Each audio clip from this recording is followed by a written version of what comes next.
seni ada di sini. Jawa Timur pancen gone seni. Riok ludruk campur sari.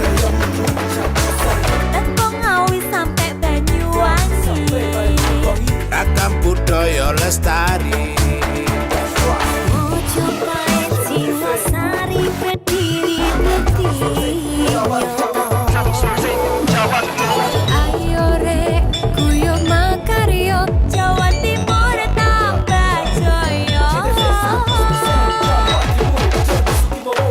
KTP 100% gone wong Jawa Timur. 100% menghibur rakyat makmur. KTP 100% gawe wong Jawa Timur. KTP 100% Jawa Timur. KTP 100% gone wong Jawa Timur. 100% menghibur rakyat makmur. KTP 100% gawe wong Jawa Timur. KTP 100% Jawa Timur.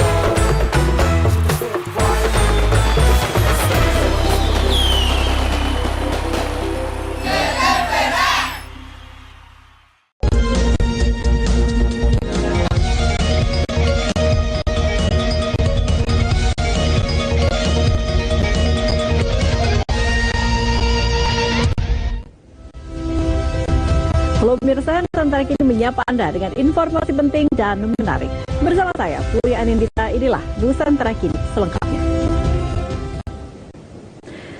Informasi pertama datang dari Menteri Koordinator Bidang Pemberdayaan Masyarakat Muhaimin Iskandar yang menanggapi soal pemangkasan anggaran makan bergizi gratis menjadi 10.000 per porsi. Caimin meminta seluruh pihak untuk tidak khawatir karena program tersebut masih dalam tahap simulasi hingga akhir tahun 2024. Pemerintah tidak ingin gegabah dalam menjalankan program yang dicanangkan oleh Presiden Prabowo Subianto. Menurut Caimin, aspek kebutuhan gizi akan terpenuhi dalam satu porsi makanan bergizi gratis dan nantinya pemerintah akan melibatkan berbagai pihak dalam menjalankan program tersebut. Semua kan masih proses uji coba sampai akhir tahun, sehingga pelaksanaan pada bulan Januari dimulai itu tentu hasil hitungan yang saya kira tidak gegabah. Pasti ada aspek-aspek minimum dari kebutuhan gizi itu yang harus masuk. Tunggu aja. Cak, ini kan dari PKB kemarin menyarankan supaya memberdayakan ibu-ibu untuk apa namanya mengatur lah supaya nggak kebanyakan pangan gitu. Gimana Pak dari pemerintah? Supaya apa? Nggak kebanyakan pangan supaya kendor atau segala macam. Kemarin mulai didiskusikan di tingkat pemerintah bahwa bantuan pangan bergizi ini didorong melibatkan lingkungan, melibatkan sekolah, melibatkan. Kita ke informasi lain, Komisi 3 DPR akan mengkaji aturan terkait penggunaan senjata api yang dipegang oleh anggota pihak kepolisian. Hal ini merupakan buntut dari 2 kasus polisi yang menggunakan senjatanya dan tidak sesuai dengan standar operasional prosedur atau SOP. Ketua Komisi 3 DPR Habibur Rahman mengatakan DPR akan mengkaji aturan penggunaan senjata api oleh anggota kepolisian. Hal ini dilakukan usai menyoroti 2 kasus yang terjadi saat ini, yakni kasus penembakan di Solok Selatan, Sumatera Barat, dan kasus di Semarang. Nantinya DPR akan mengevaluasi penggunaan senjata api dan hukuman yang akan diberikan jika disalahgunakan, termasuk dijerat hukuman pidana. Penggunaan senjata. Nah, ini kan ada 2 fenomena. Satu di mana di Sumatera Barat kita sudah ke sana. Kedua di Semarang kita sudah panggil. Nah, ini akan menjadi bahan bagi kita untuk pada masa sidang besok, ya kan, kita akan rapatkan bahan ini, ya kan, dengan instansi terkait yaitu kepolisian. Ya, bagaimana mekanisme penggunaan senjata ini oleh anggota Polri, ya, seperti apa evaluasi berkalanya berjalan. Kemudian bagaimana tindakan dilakukan apabila terjadi pelanggaran terhadap SOP yang sudah dilakukan. Sementara itu, Kapolres Semarang Kombes Pol Irwan Anwar meminta maaf atas peristiwa penembakan yang dilakukan oleh anggotanya dan menyebabkan seorang siswa SMK tewas. Irwan mengakui anggotanya Aibda Robik Zainuddin telah teledor dalam menggunakan senjata api dan mengabaikan prinsip aturan kepolisian. Ia juga siap untuk bertanggung jawab dan menerima konsekuensinya. Pada kesempatan ini menyampaikan sekali lagi ucapan bela sungkawa kami atas nama Kepolisian Polrestabes Semarang atas berpulangnya Ananda Gama akibat ulah dan perbuatan yang senal dari anggota kami. Yang kedua, kami sebagai atasan Brigadir R pada kesempatan mohon maaf yang sebesar-besarnya kepada seluruh masyarakat khususnya warga Kota Semarang, keluarga besar almarhum Ananda Gama, dan atas segala tindakan dari anggota saya Brigadir R yang telah mengabaikan prinsip-prinsip penggunaan kekuatan, abai dalam menilai situasi, teledor dalam menggunakan senjata api, dan telah melakukan tindakan excessive action, tindakan yang berlebihan, tindakan yang tidak perlu. Sepenuhnya saya siap bertanggung jawab, saya siap dievaluasi ataupun apapun bahasanya.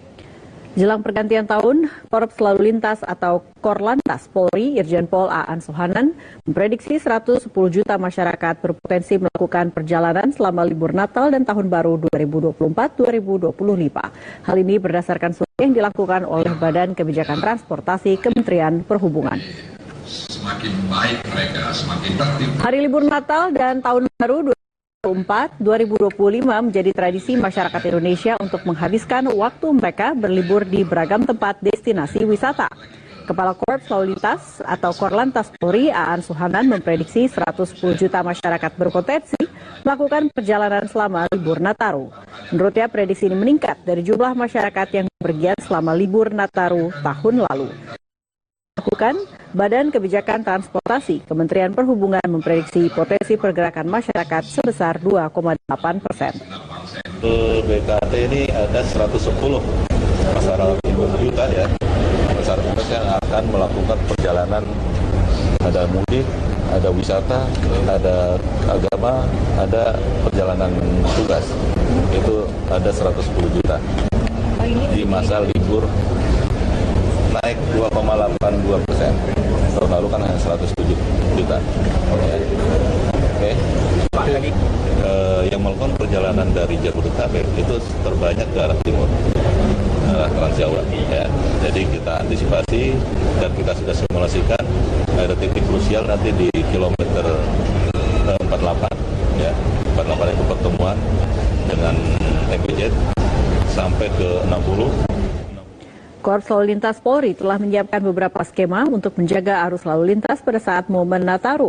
Skema kontraflow, pelebaran bahu jalan hingga pembatasan angkutan barang akan dilakukan guna menjaga kelancaran saat Natal dan Tahun Baru. Pendapat dengan Komisi 3 DPR RI terkait persiapan libur Natal dan Tahun Baru 2025, Korps Lalu Lintas Polri menyampaikan beberapa skema yang akan dilakukan. Kepala Korlantas Polri Irjen Pol Aan Sohanan menyampaikan beberapa skema seperti pembatasan angkutan barang, pemberlakuan kontraflow hingga penambahan lajur. Selain itu, penggunaan pelabuhan penyeberangan terutama di Merak Bakahuni dan Ketapang Gilimanuk untuk di wilayah akan dibagi 3 pelabuhan, yakni Merak, Ciwandan, dan BBJ dengan peruntukan kendaraan masing-masing. Aan juga menyebut telah mengantisipasi titik-titik krusial baik pada penyeberangan maupun di jalan tol. Kita akan melakukan sharing, artinya akan di-share ke 3 pelabuhan yang ada di Merak sendiri, ada Ciwandan, Melindo, ada BBJ.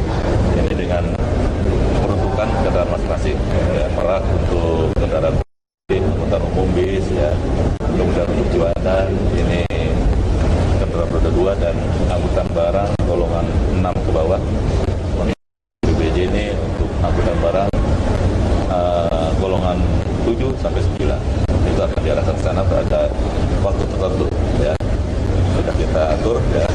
Kemudian di Ketapang Gilimanuk juga kita melakukan beberapa pengaturan tentang penggunaan pelabuhan atau dermaga Bugusan, kemudian Jantan, Lembar ada di NTB, ini kita atur semua. Kemudian kita juga mengatur tentang strategi drilling system. Ya. Seperti kemarin kita lihat di Merak ini sempat tertunda karena cuaca yang ekstrim sehingga kapal tidak bisa.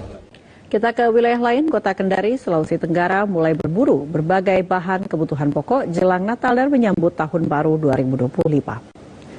Warga memburu beragam kebutuhan pokok, di antaranya beras, minyak goreng, telur ayam, bawang merah, bawang putih, hingga gula pasir. Warga Kota Kendari terlihat mendatangi gerakan pangan murah untuk mendapatkan beragam pangan murah jelang Natal dan Tahun Baru. Di pasar pangan murah, warga bisa mendapatkan harga langsung dari distributor, seperti beras 5 kg seharga Rp54.000, minyak goreng seharga Rp14.000, hingga telur ayam Rp50.000. Gerakan pangan murah akan dilaksanakan dari tanggal 2 hingga 5 Desember 2024. Hal ini untuk mengantisipasi adanya kenaikan harga kebutuhan pokok jelang Natal. Tadi yang dimana, Bu? Ada minyak. Minyak apa lagi? Ada bawang merah. Kalau minyak itu berapa seliter? 20 liternya. Kalau telur, Bu? Telur itu 50. Kan gerakan pangan murah dalam rangka menghadapi HBKN. Nah, untuk itu kemarin mulai hari ini sampai hari Rabu kita akan melakukan gerakan pangan murah di halaman kantor wali kota. Itu ya himbauan saya kepada masyarakat, gunakan kesempatan di pangan murah itu, khususnya agama Nasrani. Mari kita sama-sama ke sana, karena harga pangan yang kita sajikan situ tentu berbeda dengan harga di Penyedia jasa sarana transportasi air motor Klotok di Kabupaten Sakadau, Kalimantan Barat diminta waspada saat kondisi cuaca ekstrim. Curah hujan tinggi disertai angin kencang kerap melanda wilayah Kalimantan Barat. Para juru penyeberangan sungai diminta untuk lebih memperhatikan keselamatan warga selaku pengguna jasa.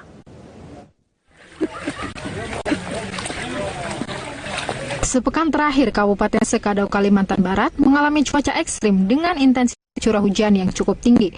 Kondisi ini melanda beberapa wilayah kecamatan seperti Sakadau Hulu, Nangataman, Nangamahap, dan sebagian wilayah Sakadau Hilir hingga dilanda banjir. Hujan deras yang terus-menerus mengguyur menyebabkan rumah warga terendam air dan sejumlah ruas jalan terputus akibat banjir. Ini mengganggu akses transportasi darat di wilayah-wilayah tersebut. Kepala Dinas Perhubungan Kabupaten Sakadau, Herman Syah, mengimbau masyarakat khususnya penyedia jasa penyeberangan sungai motor Klotok untuk selalu memperhatikan kondisi cuaca yang tidak menentu.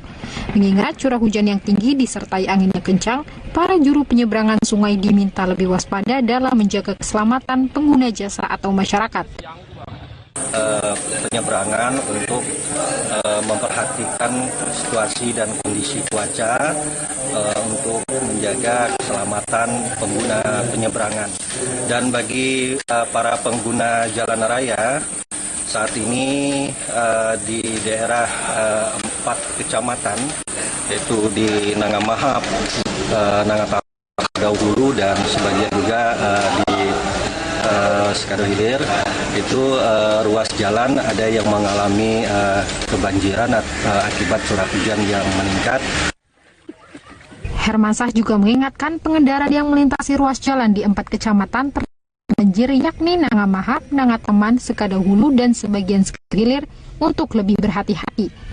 Banjir juga mengenangi jalan sehingga dapat membahayakan keselamatan pengendara. Pontivi, Kabupaten Sakadau, Kalimantan Barat. Bupati Pandeglang menyebut wilayahnya membutuhkan normalisasi sungai untuk mencegah terjadi banjir. Hal tersebut belum dapat dilakukan lantaran kewenangan normalisasi ada di pemerintah provinsi. Banjir menjadi rutinitas yang kerap menghantui Kabupaten Pandeglang di kala musim penghujan. Bahkan hingga saat ini saja tercatat sudah ada 17 kecamatan terdampak banjir. Menanggapi hal tersebut, Bupati Pandeglang Irna Narulita mengatakan banjir yang terjadi lebih diakibatkan kondisi beberapa sungai yang mengalami penumpukan sedimentasi yang cukup tinggi. Namun pemerintah Kabupaten Pandeglang belum bisa mengatasi lantaran normalisasi sungai adalah kewenangan dari pemerintah Provinsi Banten. Irna Narulita mengaku pemerintah daerah rutin mengusulkan normalisasi sungai kepada Pemprov Banten guna mengantisipasi luapan sungai. Diketahui beberapa aliran sungai meluap akibat intensitas curah hujan tinggi yang mengguyur wilayah Kabupaten Pandeglang dan mengakibatkan sedikitnya 16.000 warga terdampak banjir sejak hari Senin lalu. Intinya memang sungai adalah kewenangan provinsi. Tapi kan kondisi memang cuaca merata ya di Indonesia, jadi Pandeglang memang kita antisipasi dulu. Tapi usulan kami setiap tahunnya ada perencanaan awal untuk bagaimana sungai-sungai yang memang sering luapannya karena hujan debit airnya sangat tinggi, lalu akan dampaknya melebar ke rumah-rumah penduduk. Jadi Sungai Ciliman, Cilatak itu memang perlu normalisasi. Ya, kami sudah koordinasi. Jadi hari ini Lingkungan Banten juga tidak. Fadlizon apresiasi puncak perayaan Hari Puisi Indonesia. Sementara kini segera kembali.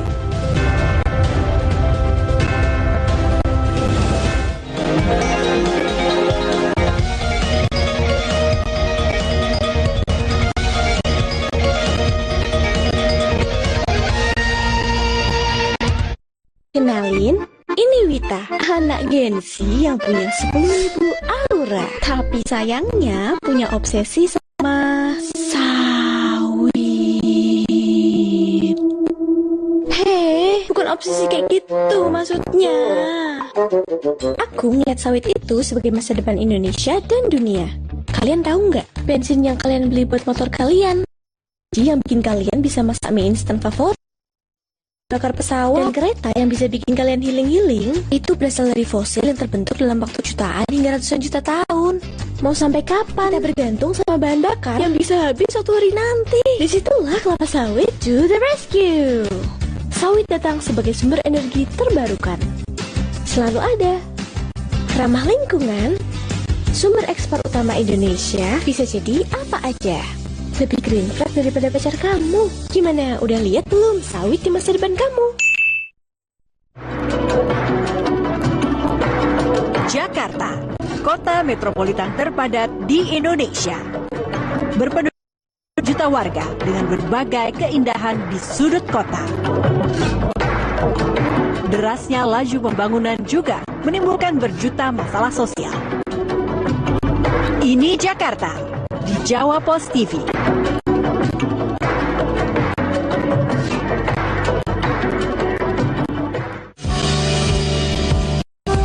Mengenal kuliner Nusantara, racikan nenek moyang hingga kekinian.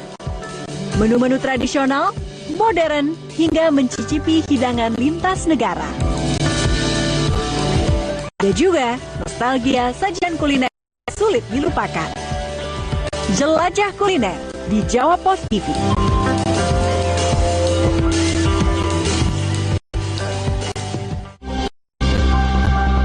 Mulanya secara perlahan, hati-hati, dan nantinya semakin lancar. Sekarang sudah sangat maju. Dan semakin pintar. Robot bisa lebih tepat dan cepat. Punya kekuatan juga yang lebih besar. Apakah robot akan menggantikan manusia?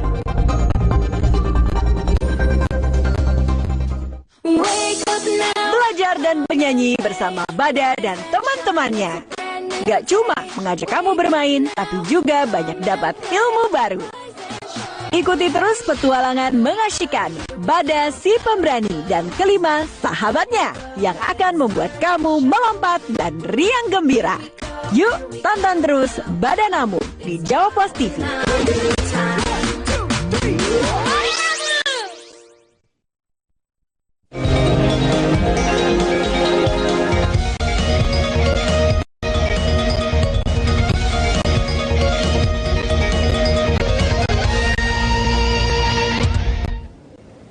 Menteri Kebudayaan Republik Indonesia Fadlizon mengapresiasi puncak perayaan Hari Puisi Indonesia yang akan digelar pada tanggal 20 Desember mendatang.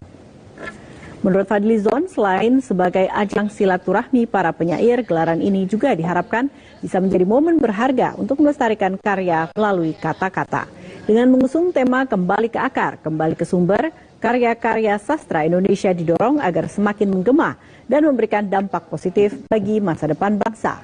Fadlizon berharap puncak perayaan Hari Puisi Indonesia yang akan digelar pada tanggal 20 Desember mendatang menjadi momen berharga untuk mengenang, mengapresiasi, dan melanjutkan perjuangan para karya melalui kata.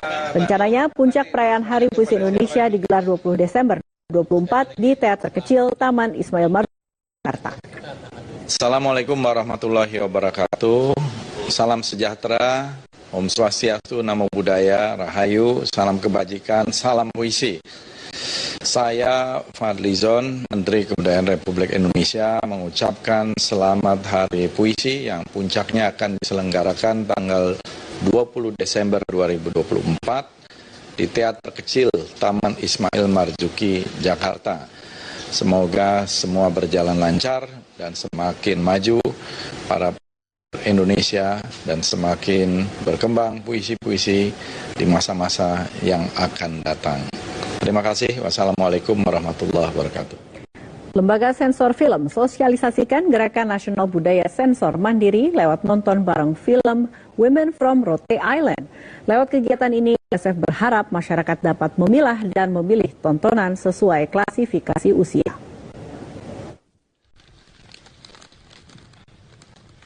Berbagai cara dilakukan Lembaga Sensor Film Republik Indonesia untuk meminimalisir dampak negatif film dan iklan yang beredar luas di masyarakat. Salah satunya melalui kegiatan nonton bareng film berjudul Women from Rhode Island. Kegiatan nobar ini menjadi salah satu cara LSF dalam mensosialisasikan Gerakan Nasional Budaya Sensor Mandiri. Selain itu, kegiatan ini menjadi bentuk nyata LSF dalam meningkatkan kualitas literasi menonton masyarakat. Nah, maka kita selalu datang ya ke kampus, ke perguruan tinggi, ke sekolah, ke komunitas dalam rangka itu memasyarakatkan klasifikasi usia tadi. Ada untuk film untuk semua umur, untuk 13 tahun ke atas, untuk 17 tahun ke atas, dan untuk 21 tahun ke atas. Doman inilah yang kita masyarakatkan kepada penonton bahwa dalam menonton itu ada kaidahnya, ada nilai yang harus kita tegakkan. Karena apa? Karena kalau film untuk dewasa itu pasti tidak cocok ditonton oleh anak-anak. Film Women from Rhode Island sendiri berhasil memenangkan penghargaan internasional dan menjadi nominasi Piala Oscar ke-97. Dengan mengusung kekerasan seksual terhadap perempuan, film ini meningkatkan kesadaran masyarakat isu yang kerap terjadi di lingkungan sekitar. Kami berbicara, berteriak lewat film, ingin bersuara bahwa ini persoalan yang sangat penting sekali, tidak hanya di Indonesia, tapi juga di negeri-negeri yang di tempat lain. Katakanlah kita bisa bicara, kita bisa sebutkan di Myanmar, di India, di Afrika Selatan, di Australia sendiri yang tidak terlampau jauh dari kita. Jadi ini persoalan bersama sebenarnya gitu loh. Terus tanggung jawab siapa? Tanggung jawab kita semua, dari keluarga itu sendiri, lingkungan, pemerintah. Ini masalah yang sangat serius. Lembaga Negara Independen LSF terus konsisten mengedukasi masyarakat tentang pemilihan tontonan yang tepat. Rencananya kegiatan nonton film bareng Women from Rhode Island akan digelar tanggal 5 Desember di 3 bioskop di Jakarta. Sebastian Timas, Sabdo Aji, Jawpos TV, Jakarta. Sabdo Aji, Jawpos TV, Jakarta. Kita ke Banten, puluhan pecinta kopi berkumpul di spot wisata kuliner Gedung Juang, Kabupaten Pandeglang. Selain menikmati kopi lokal Robusta Gunung Karang, acara ini juga menjadi silaturahmi penikmat kopi di Tanah Jawara.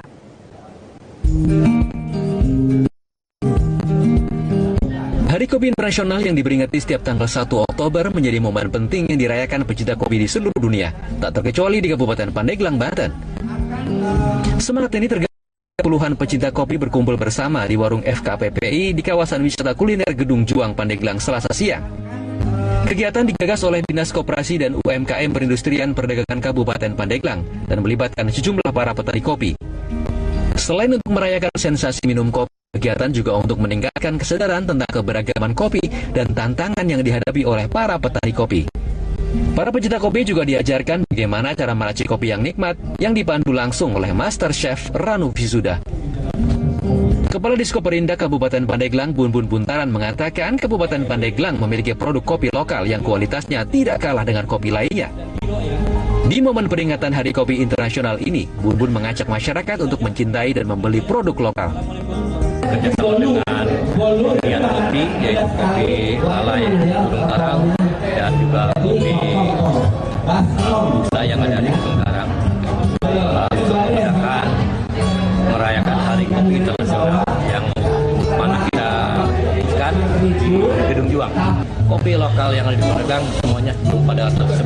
Bandung Barat itu adalah kopi yang paling bagus, apalagi kopi lalai. Itu sudah informasi dari para penggiat kopi. Kopi lalai ini itu sudah menjadi trademark hotel yang ada di Amerika Serikat. Sementara salah seorang petani kopi Bang Pandeglang bisa dinikmati oleh semua kalangan.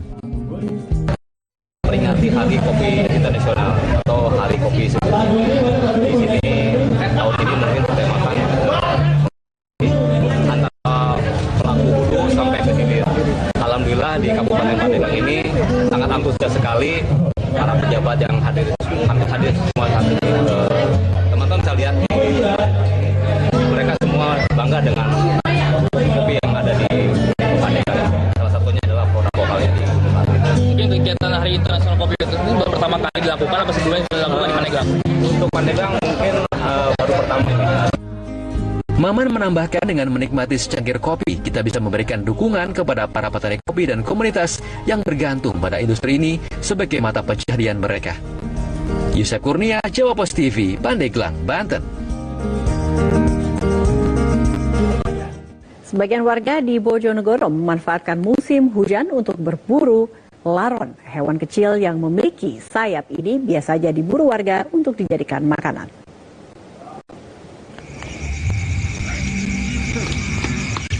Usai turun hujan, kerumunan binatang kecil laron kerap bermunculan di rumah-rumah warga. Laron merupakan hewan kecil yang memiliki sayap. Akan datang ramai-ramai untuk berkerumun di cahaya lampu rumah atau lampu penerangan jalan. Biasanya hewan ini membuat warga resah, karena pada saat kemunculan laron, terkadang sayapnya yang rontok bisa mengotori rumah. Bagi sebagian orang, laron justru dapat dimanfaatkan untuk dijadikan makanan. Seperti di desa Pagarwesi, Kecamatan Trucuk, Bojonegoro, Jawa Timur. Sejumlah orang berkerumun di bawah lampu penerangan jalan untuk berburu hewan laron yang sedang berkerumun. Dengan jeli, mereka mengais satu persatu laron untuk kemudian ditaruh di dalam ember berisikan air. Warga berburu laron untuk dijadikan makanan. Biasanya, laron yang sudah terkumpul akan dipisahkan dengan sayapnya. Kemudian, laron akan dicampur dengan tepung dan digoreng untuk dijadikan camilan. Tarik laron. Boleh tahu laron itu apa ya, Kak? Hewan jenis atau bagaimana itu? Ya, hewan jenis rayap yang sudah tumbuh sayapnya. Itu diambil, itu ditaruh di lengser, nanti dibuat apa Mas biasanya? Buat rempeyek biasanya. Oh, kayak peyek dikasih tepung gitu ya campur? Iya. Biasanya kalau munculnya rayap ini musiman atau bagaimana sih? Ya, kalau munculnya biasanya musim hujan.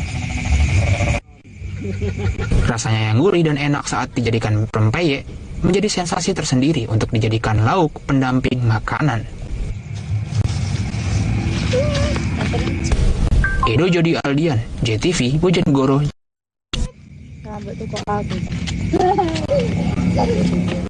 Warga NTT menjaga tradisi pasar barter. Nusantara Kini segera kembali.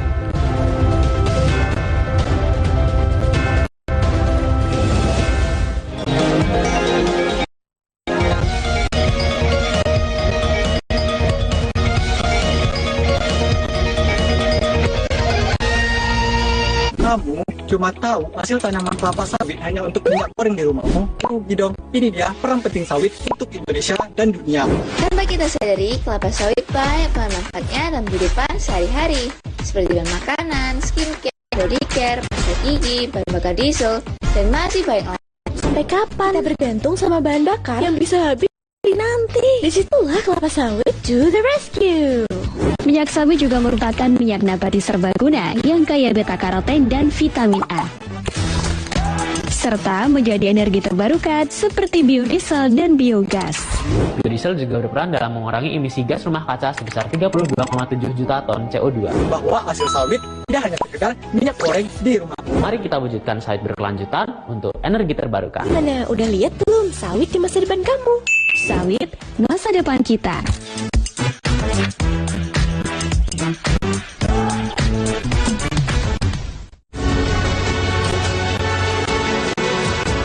Kisah hidup tokoh nasional di tanah air. Kerja keras dan penuh tantangan. Agar anak-anak muda ya itu bisa mendesain. Berjuang untuk masa depan. Perbincangan mencerahkan dan inspiratif. Julian Redarwis Open House di Jawa Post TV.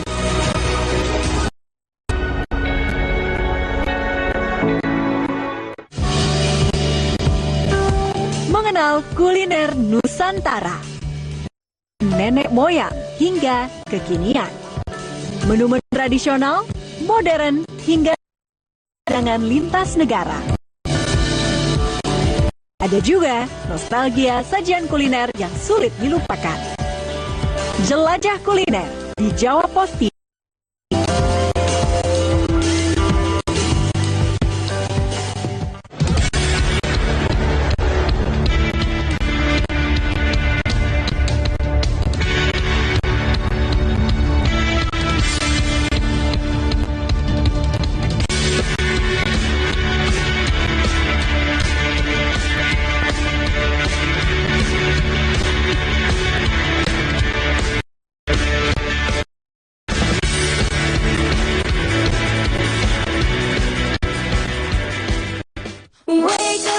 Belajar dan bernyanyi bersama Bada dan teman-temannya. Gak cuma mengajak kamu bermain, tapi juga banyak dapat ilmu baru. Ikuti terus petualangan mengasyikkan Bada si pemberani dan kelima sahabatnya yang akan membuat kamu melompat dan riang gembira. Yuk, tonton terus Badanamu di Jawa Post TV.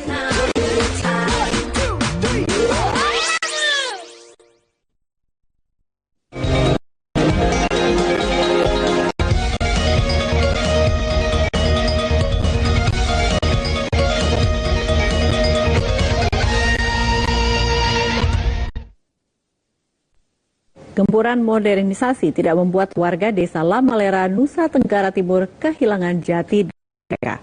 Agar tidak melupakan akar budayanya, mereka terus melestarikan tradisi turun-temurun pasar barter. Berikut selengkapnya.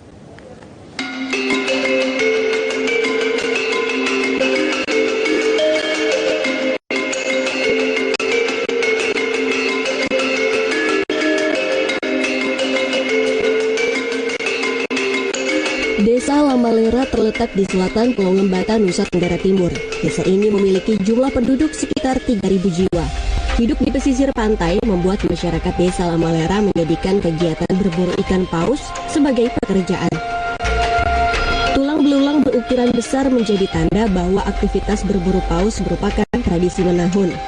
Bagi warga Lamalera, berburu paus sudah menjadi bagian dari budaya, kepercayaan, dan penggerak sektor ekonomi.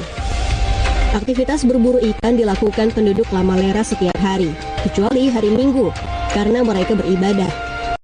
Salah satunya dilakukan warga bernama Butun. Pukul 7 pagi menjadi awalnya untuk menuju lautan lepas. Selain ikan paus, Butun juga berburu ikan besar lainnya, seperti tari, hiu, dan lumba-lumba. Butun telah menjadi Lamafa selama 5 tahun. Lamafa merupakan julukan untuk penombak paus. Lamafa dipilih berdasarkan ketangkasan, kekuatan, dan ketangguhannya saat melawan paus. Karena beresiko tinggi, tidak separah penduduk Lamalera bisa menjadi Lamafa. Dari ketemurun saya punya, tapi dari pengalaman. Yang karena selama ini kan yang jurutikan itu dari keturunan. Tapi karena kemauan saya, akhirnya saya jadi jurutikan.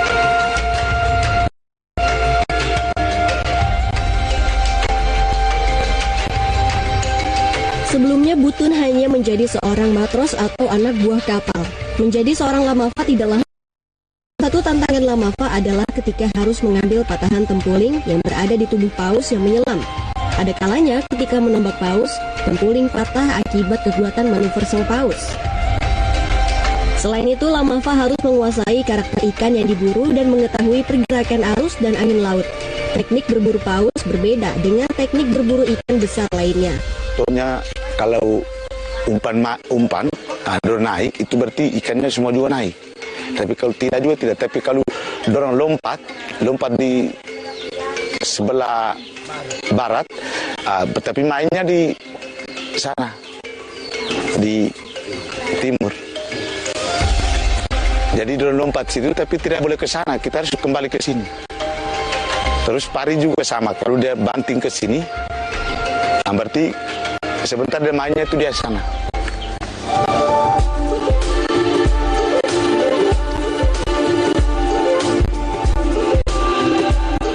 Dalam berburu paus, Lamafa dibekali tempuling, yakni tombak khusus untuk menembus kulit paus yang panjang. Tempuling sekitar 4 meter, dilengkapi mata tombak dari besi 30 cm.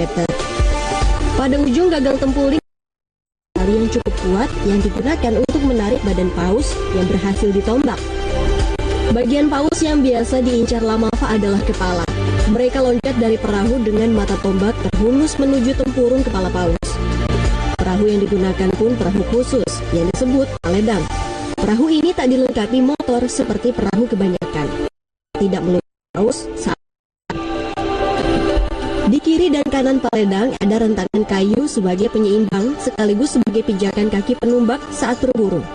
Untuk melaju ke tengah laut, paledang mengandalkan layar yang terbuat dari anyaman daun pandan. Jurumudi harus mahir mengarahkan perahu itu menuju paus sasaran. Ada beberapa teknik yang harus diperhatikan Lamafa bila ingin berburu paus.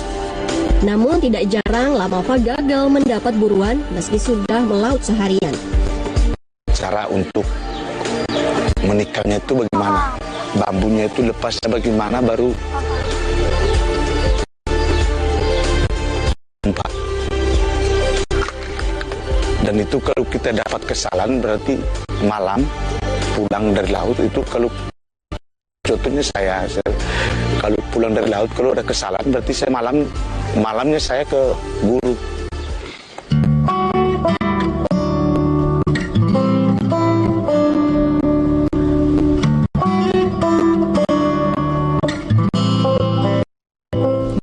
Inilah guru yang dimaksud Butun. Mateus Daeng Bang adalah seorang Lamafa senior di Lamalera.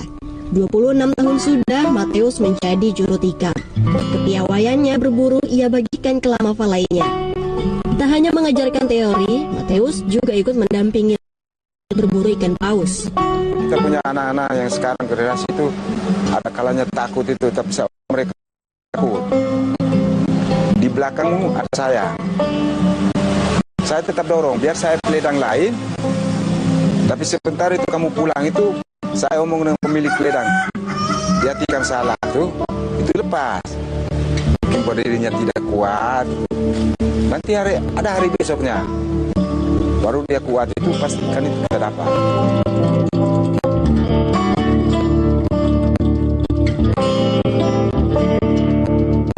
Selain tradisi menombak paus, warga Lamalera juga masih melestarikan tradisi jual beli dengan cara barter atau menukarkan barang dengan barang. Warga memanfaatkan hasil tangkapan laut untuk kebutuhan sehari-hari. Salah satunya menjual di pasar barter. Pasar barter dilaksanakan seminggu sekali pada Kamis pagi. Di pasar ini, warga Lamalera bertukar hasil laut dengan hasil bumi yang dibawa warga dari gunung. Biasanya satu potong ikan paus kering dapat ditukar dengan satu sisir buah pisang. Jika 3 potong ikan kering dijual seharga Rp50.000. Seperti masyarakat Lamalera lain, Paulus Stanislaus Atak Belen juga menggantungkan hidupnya dari hasil laut. Namun di usianya yang sudah tidak muda, Paulus hanya melaut saat mendengar teriakan baleo yang artinya ada paus terlihat di laut. Saat tidak melaut, ia membuat kerajinan tangan berupa cincin berbahan gigi paus. Mengolah gigi paus dipilih dan hasil olahannya diminati banyak orang. Serta menambah penghasilan. Satu cincin gigi paus dibanderol dengan harga Rp300.000 hingga Rp500.000. Melaut itu adalah kehidupan ibu dari Lamalera. Laut itulah yang menghidupkan masyarakat Lamalera. Cuman minta supaya kehidupan orang Lamalera dengan laut yang sebagai nafas kami orang Lamalera itu jangan diganggu. Jangan diganggu. Itu harapan saya. Biarkanlah kami bekerja seperti apa yang kami lakukan sekarang untuk bisa menghidupkan keluarga kami.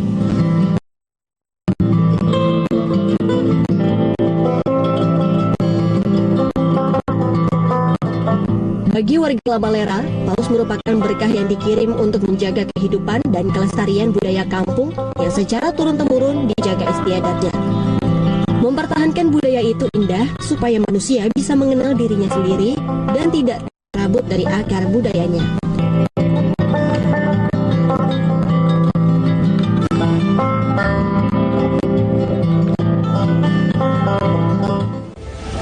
Balai Pelestarian Budaya Jatim temukan bangunan candi selengkapnya.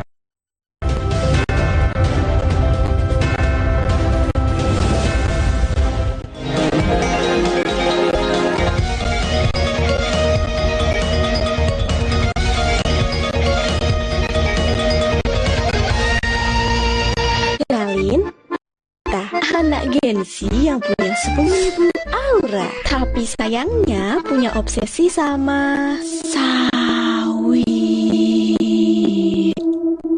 Hei, bukan obsesi kayak gitu maksudnya.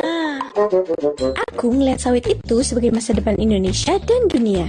Kalian tahu nggak? Bensin yang kalian beli buat motor kalian, gas LPG yang bikin kalian bisa masak mie instan favorit, bahan bakar pesawat, dan kereta yang bisa bikin kalian healing-healing, itu berasal dari fosil yang terbentuk dalam waktu jutaan hingga ratusan juta tahun. Mau sampai kapan kita bergantung sama bahan bakar yang bisa habis suatu hari nanti? Disitulah kelapa sawit to the rescue. Sawit datang sebagai sumber energi terbarukan. Selalu ada. Ramah lingkungan. Sumber ekspor utama Indonesia bisa jadi apa aja. Lebih green flag daripada pacar kamu. Gimana, udah lihat belum sawit di masa depan kamu?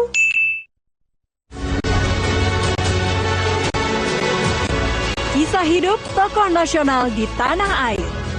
Kerja keras dan penuh tantangan. Agar anak-anak muda itu bisa mendesain, berjuang untuk masa depan. Perbincangan mencerahkan dan inspiratif. Julian Redarwis Open House di Jawa Pos TV.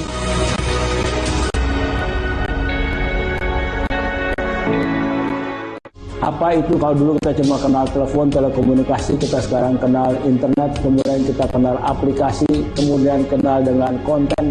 Apa bedanya itu semua? Banyaknya akses internet, maka kita mulai menggunakan layanan internet. Produktivitas itu, teknologi tadi itu ya, inovasi dan sebagainya itu penting. Ataukah kita agak bergeser sedikit ya, atau kurang sedikit, itu nanti kita akan lihat hasilnya.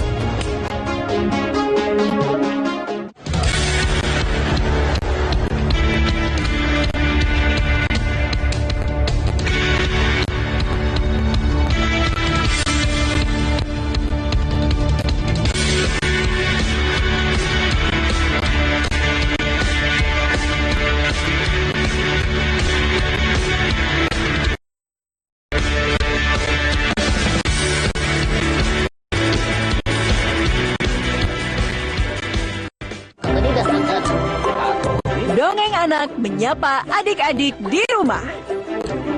Menghadirkan berbagai cerita sebagai bekal kebaikan.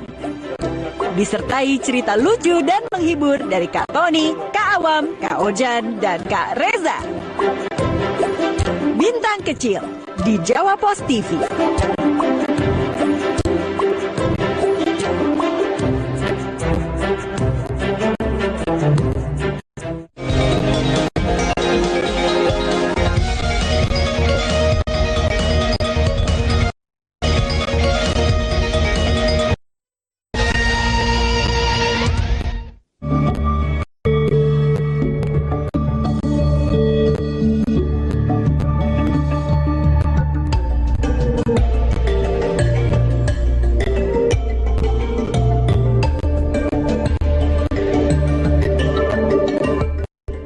Tim Balai Pelestarian Kebudayaan Wilayah 11 Jawa Timur kembali menemukan susunan batu bata kuno di lokasi Candi Gedok. Susunan batu bata yang berada di depan candi tersebut diduga sebagai struktur komponen bangunan penyerta candi. Menika kekalih susunan selo kuno ingkang dipuntemukaken kaliyan Tim Balai Pelestarian Budaya. Kekalih struktur bangunan menika wonten sisah kilen laut tepatinipun wonten ngajeng bangunan induk Candi Gedok. Meski boten utuh, kondisi struktur menika dalam susunan rapi. Arkeolog Balai Pelestarian Budaya Jawa Timur menjelaskan temuan bangunan iki akan bangunan dados tunggal nopo wonten kalih bangunan tasik perlu dipun kaji malih. Santawis menika ing dalam ekskavasi niku saklimpure nemukaken kekalih struktur bangunan enggal timugi nemukaken pinten-pinten pecahan fragmen gerabah ingkang kepilen bangunan candi. Muhammad Asrofi, CTV.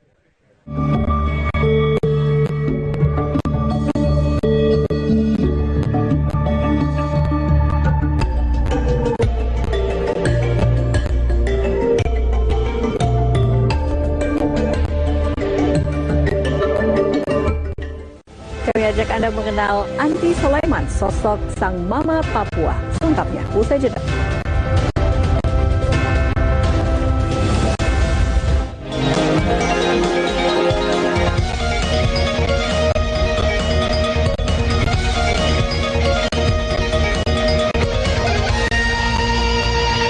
Kamu cuma tahu hasil tanaman kelapa sawit hanya untuk minyak goreng di rumahmu. Rugi dong. Ini dia peran penting sawit untuk Indonesia dan dunia. Tanpa kita sadari, kelapa sawit banyak manfaatnya dalam kehidupan sehari-hari. Seperti bahan makanan, skincare, body care, pasta gigi, bahan bakar diesel, dan masih banyak lainnya. Sampai kapan kita bergantung sama bahan bakar yang bisa habis suatu hari nanti? Disitulah kelapa sawit to the rescue. Minyak sawit juga merupakan minyak nabati serbaguna yang kaya beta-karoten dan vitamin A. Energi terbarukan seperti biodiesel dan biogas. Biodiesel juga berperan dalam mengurangi emisi gas rumah kaca sebesar 32,7 juta ton CO2. Bahwa hasil sawit tidak hanya sekedar minyak goreng di rumah. Mari kita wujudkan sawit berkelanjutan untuk energi terbarukan. Mana udah lihat belum sawit di masa depan kamu? Sawit, masa depan kita.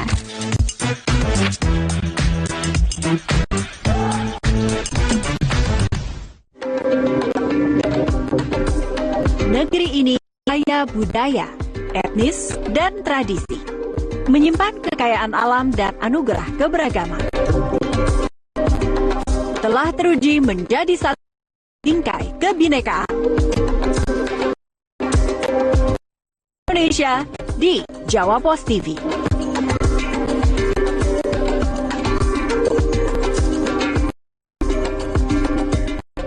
Apa itu kalau dulu kita cuma kenal telepon, telekomunikasi, kita sekarang kenal internet, kemudian kita kenal aplikasi, kemudian kenal dengan konten. Apa bedanya itu semua? Banyaknya akses internet, maka kita mulai menggunakan layanan internet. Produktivitas itu, teknologi tadi itu ya, inovasi dan sebagainya itu penting. Ataukah kita agak bergeser sedikit, atau kurang-kurang sedikit, itu nanti kita akan lihat hasilnya.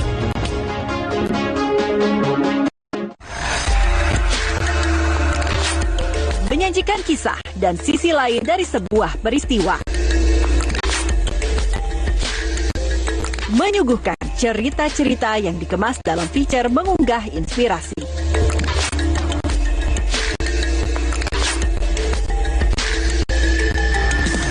Carita di Jawa Pos TV.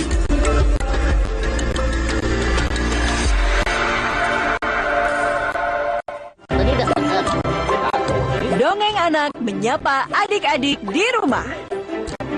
Menghadirkan berbagai cerita sebagai bekal kebaikan. Disertai cerita lucu dan menghibur dari Kak Tony, Kak Awam, Kak Ojan, dan Kak Reza. Bintang kecil di Jawa Pos TV.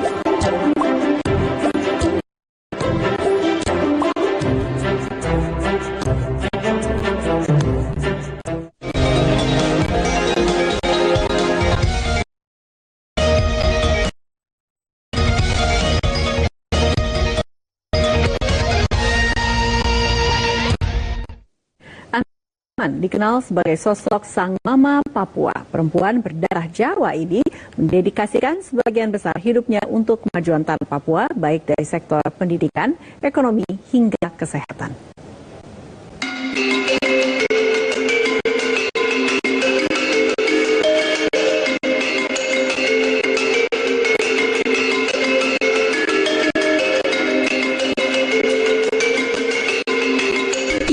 Anti Sulaiman, sosok dosen Universitas Kristen Indonesia yang menghabiskan sebagian besar hidupnya untuk kemajuan warga Papua. Meski bukan putri Papua, namun Anti berjuang agar putra-putri Papua bisa mengenyam bangku pendidikan. Anti mulai tertarik dengan Papua sejak sekolah dasar. Saat itu ada rombongan pelajar Papua yang dikirim Presiden Soekarno ke Yogyakarta, tempat ia lahir dan tumbuh. Ada cerita unik ketika Anti pertama kali ke Papua. Kemudian kalau saya bilang, Bapak mau kasih tiket kemana ya? Kan kalau tiket kita pikir ke Hong Kong, kemana gitu kan. Mau ke Hong Kong atau ke Bangkok atau oh enggak. Terus saya minta, kok bagaimana ya kok mau kasih tiket aku ke Papua? Ya, saya nggak ngerti Papua kayak apa. Terus bapaknya si mahasiswa itu kasih saya tiket kemana aja di seluruh Papua. Rupanya dia itu direktur Merpati Airlines pada waktu itu. Jadi tiket pesawat itu seperti gratis, apa banyak-banyak.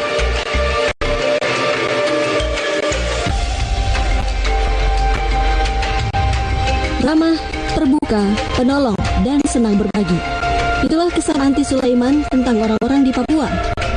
Meski demikian, keadaan ekonomi, kesehatan, dan pendidikan di Papua memang masih rendah.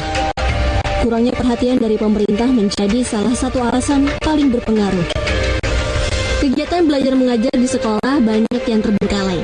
Sarana dan fasilitas kesehatan pun tak memadai, sehingga banyak ibu meninggal saat melahirkan.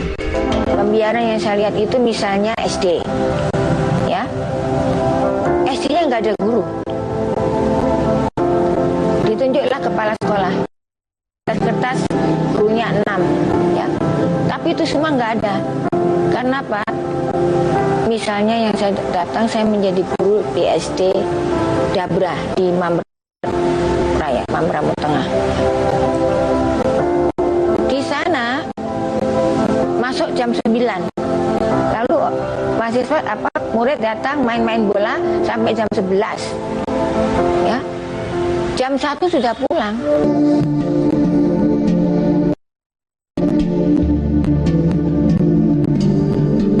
Keadaan itu yang membuat Anti membikin diri di tanah Papua.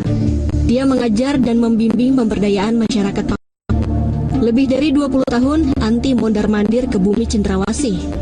Bahkan, Anti pun berhasil mendirikan sekolah tinggi ilmu sosial dan politik di Merauke.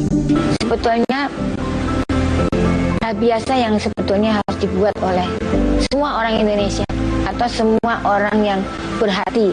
Ya, misalnya, kamu lihat orang nggak makan kan kamu bagi paruh makanan, ya kan? Itu kan sebetulnya harus dibuat oleh semua orang. Ya. Nah, anak-anak Papua ini kan butuh baju, ya kita kasih baju. Butuh sepeda, kita kasih sepeda. Lalu yang terpenting mereka bisa nyaman di UGI daripada mereka nyaman di universitas lain.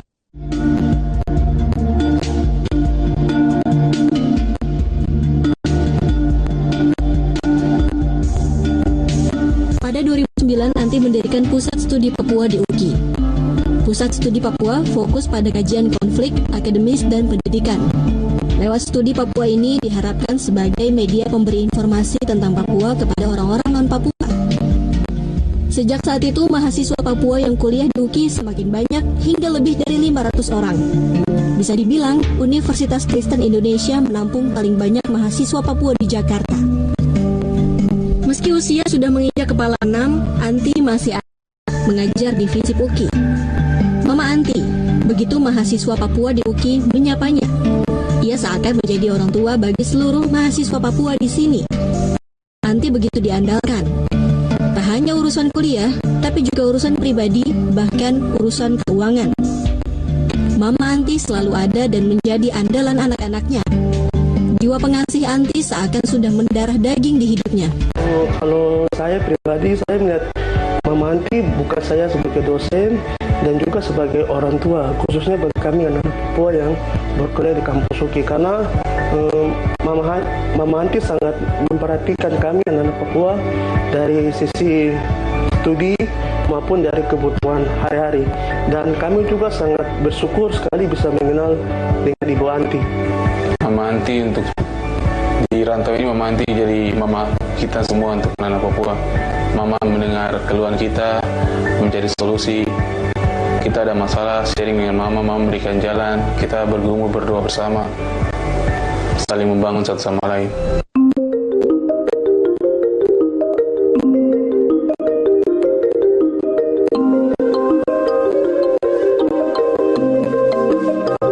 Kedekatannya dengan mahasiswa sudah tak diragukan lagi. Anti tak canggung, duduk dan makan bersama anak didiknya di kantin. Bahkan, dia selalu membayarkan semua makanan dan minuman yang dipesan. Selain dekat dengan Anti juga dikenal dengan pribadi yang religius. Beliau juga sosok yang sangat rohani sekali ya. Jadi kadang aku masalah gini, mami gini, kita berdoa. Jadi selalu mama memang orangnya selalu kuat dalam doa. Kuat dalam doa, sangat menyayangi anak-anak Papua. Membimbing, menuntun, membantu.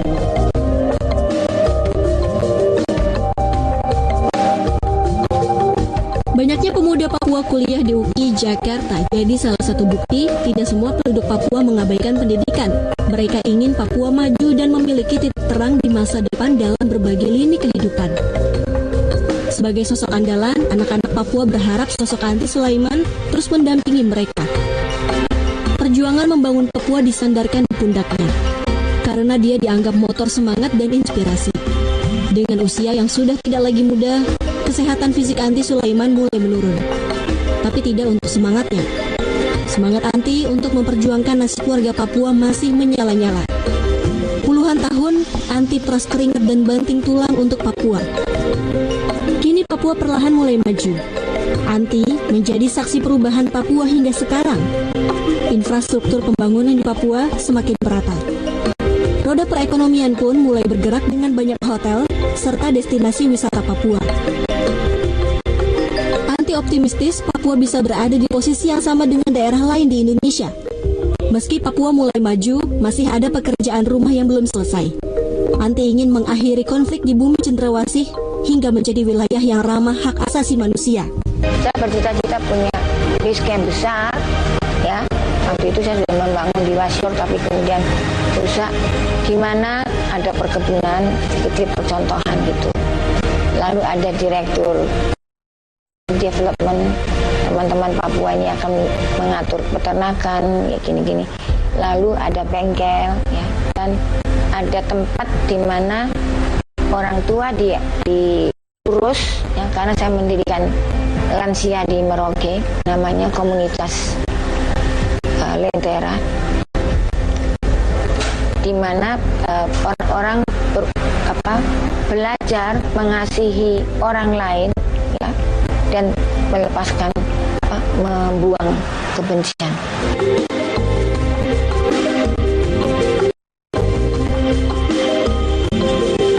Anti Sulaiman bertekad akan terus membangun Papua hingga tidak ada lagi persoalan yang mengusik rasa kemanusiaan, entah di bidang kesehatan, ekonomi, maupun pendidikan. Sang mama Papua ingin terus berikan hidupnya untuk Papua tanpa memikirkan apa yang bisa Papua berikan untuk hidupnya. Di mata dan warga Papua, Anti Sulaiman adalah orang besar. Karena tidak ada orang besar yang tidak menyumbangkan kesabaran pengabdiannya kepada kemanusiaan.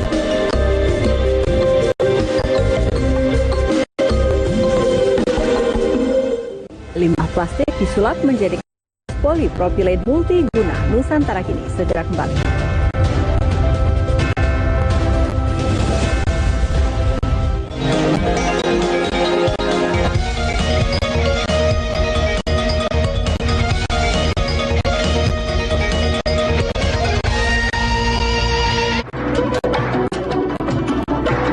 Jakarta, kota metropolitan terpadat di Indonesia. Berpenduduk 11 juta warga dengan berbagai keindahan di sudut kota. Derasnya laju pembangunan juga menimbulkan berjuta masalah sosial. Ini Jakarta di Jawa Pos TV.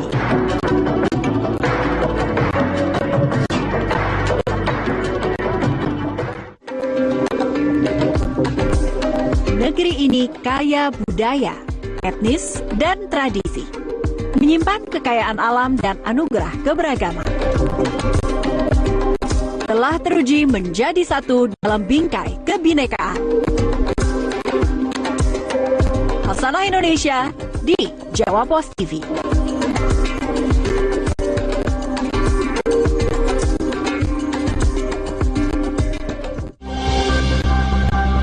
Mulanya secara perlahan, hati, dan nantinya semakin lancar. Robot sekarang sudah sangat maju. Semakin pintar. Robot bisa lebih tepat dan cepat. Punya kekuatan juga yang lebih besar. Robot akan menggantikan manusia.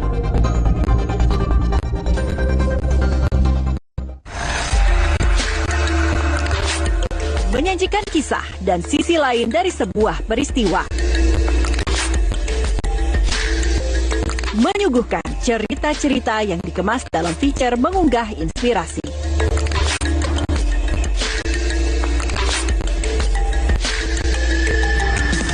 Carita di Jawa Pos TV.